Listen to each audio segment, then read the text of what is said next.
আসসালামু আলাইকুম। আজ বুধবার ৯ আশ্বিন পহেলা রবিউসানি ২৪শে সেপ্টেম্বর।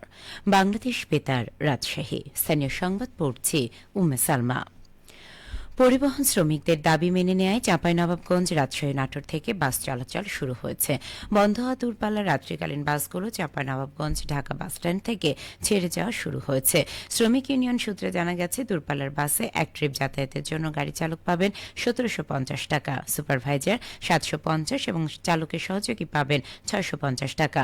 এছাড়া গাড়ির ৩১ যাত্রী হলে একটি সিট এবং পূর্ণ গাড়ি যাত্রী হলে দুটি সিটের পরিমাণ ভাড়ার মূল্য তাদের মধ্যে বণ্টন করা হবে।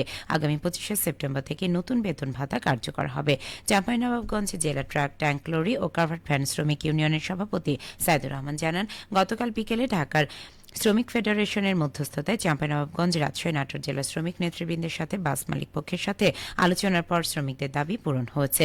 গতরাত থেকে সকল দূরপাল্লার রুটের পরিবহন চলাচল শুরু হয়েছে। বগুড়ায় রাজশাহী বিভাগীয় পরিবার পরিকল্পনা কর্মকর্তাদের অংশগ্রহণে মতবিনিময় সভা অনুষ্ঠিত হয়েছে।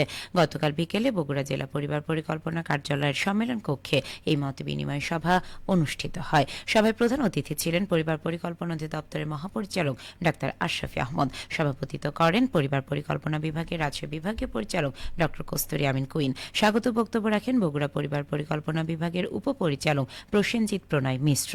এ সময় পাওয়ার পয়েন্ট প্রেজেন্টেশনের মাধ্যমে জেলাভিত্তিক বিভাগীয় কার্যক্রমের অগ্রগতি, চ্যালেঞ্জ, গৃহীত বিশেষ উদ্যোগ ও সুপারিশ উপস্থাপন করা হয়। সবার আগে বাংলাদেশ এই প্রতিপাদ্য বিষয়ে গতকাল বিকেলে নাটোরের গোপালপুর পৌরসভা বাজারে পথসভা করেছেন নাটোর জেলা বিএনপির যুগ্ম আহ্বায়ক এবং বিএনপি চেয়ারপারসনের ফরেন অ্যাফেয়ার্স সংক্রান্ত অ্যাডভাইজার কমিটি ও মিডিয়া সেলের সদস্য ব্যারিস্টার ফারজানা শারমিন পুতুল। এ সময় তিনি বলেন, উন্নয়ন ও সুশাসনের জন্য দেশের মানুষ অধীর আগ্রহে অপেক্ষা করছে। এক্ষেত্রে জাতীয় নির্বাচনের কোনো বিকল্প নেই। পথসভায় বক্তব্য রাখেন লালপুর উপজেলা পরিষদের সাবেক চেয়ারম্যান হারুনার রশিদ পাপ্পু, গোপালপুর পৌরসভার সাবেক মেয়র নজরুল ইসলাম মোলাম সহ উপজেলা বিএনপির নেতৃবৃন্দ। দীর্ঘ প্রতীক্ষার পর জট খুলেছে বগুড়া সিরাজগঞ্জ ডুয়েল গেজ রেলপথ নির্মাণ প্রকল্পের। শুরু হয়েছে প্রস্তাবিত রেলপথের ভূমি অধিগ্রহণ। এ বিষয়ে শুনুন আমাদের সিরাজগঞ্জ জেলা সংবাদদাতার একটি বিশেষ প্রতিবেদন। অন্তর্বর্তীকালীন সরকার দায়িত্ব গ্রহণের পর আলোর মুখ দেখতে শুরু করেছে বগুড়ার সিরাজগঞ্জ ডুয়েল গেজ রেলপথ নির্মাণ প্রকল্প। নতুন রেলপথ নির্মাণে সিরাজগঞ্জ ও বগুড়া জেলায় অধিগ্রহণ করা হচ্ছে ৯৬০ একর ভূমি। ইতিমধ্যেই শেষ করে আনা হয়েছে অধিগ্রহণ প্রক্রিয়া। সম্প্রতি এই প্রকল্পের জমি অধিগ্রহণ এগিয়ে নিতে ১,৯০০ কোটি টাকার বেশি বরাদ্দ দিয়েছে সরকার। সিরাজগঞ্জের জেলা প্রশাসক মোহাম্মদ নজরুল ইসলাম বলেন, আগামী মাসেই শুরু হবে ক্ষতিপূরণের অর্থ প্রদান। এই অঞ্চলের মানুষের প্রাণের দাবি সিরাজগঞ্জ বগুড়া রেল লাইন। বর্তমান সরকার এই রেল লাইনটি নির্মাণের উদ্যোগ গ্রহণ করেন এবং আমরা ইতিমধ্যে প্রাথমিক অধিগ্রহণের কার্যক্রম সমাপ্ত করি। এর প্রাক্কলিত মূল্য ১১২৭ কোটি টাকা। ইতিমধ্যে আমরা ৯৬০ কোটি টাকা বাংলাদেশ রেলওয়ে থেকে পেয়েছি। Sirajganj chamber of commerce and ইন্ডাস্ট্রির প্রেসিডেন্ট সাইদুর রহমান বাচ্চু বলেন, বগুড়া সিরাজগঞ্জ রেলপথ নির্মাণ হলে যাত্রী পরিবহনের পাশাপাশি ব্যবসা বাণিজ্যে মিলবে নতুন গতি। সিরাজগঞ্জ টু বগুড়া, বগুড়া টু ঢাকা যদি এই রেলপথটি হয়, আমরা সিরাজগঞ্জের ব্যবসায়ীরা সব দিক থেকেই আমরা লাভবান হব ইনশাল্লাহ। কারণ যে অতি দ্রুততম সময়ের মধ্যে আমাদের পণ্য সামগ্রী রেলপথে চলাচল করবে, খরচও কিন্তু কম হবে। প্রকল্পটির আওতায় নির্মাণ করা হবে ৮৫ কিলোমিটার রেলপথ ও ৯টি নতুন রেল স্টেশন। সাজরুল ইসলাম সঞ্চয়, সিরাজগঞ্জ জেলা সংবাদদাতা, বাংলাদেশ বেতার, রাজশাহী। সিরাজগঞ্জ জেলা সংবাদদাতার বিশেষ প্রতিবেদনটি শুনলেন। আসন্ন রবি মৌসুমে নাটোর জেলার ৩৪,৭০০ জন কৃষককে ৬টি শস্য আবাদে কৃষি প্রণোদনা প্রদান করা হবে। এজন্য সার ও বীজ বাবদ কৃষি মন্ত্রণালয় ব্যয় করেছে ৫,১১,০০,০০০ টাকা।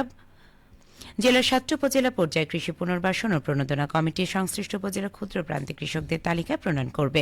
পরে জেলা কমিটি ওই তালিকা চূড়ান্ত করার পরে উপজেলাতে কৃষক পর্যায়ে প্রণোদনার বীজ ও সার বিতরণ কার্যক্রম শুরু করা হবে।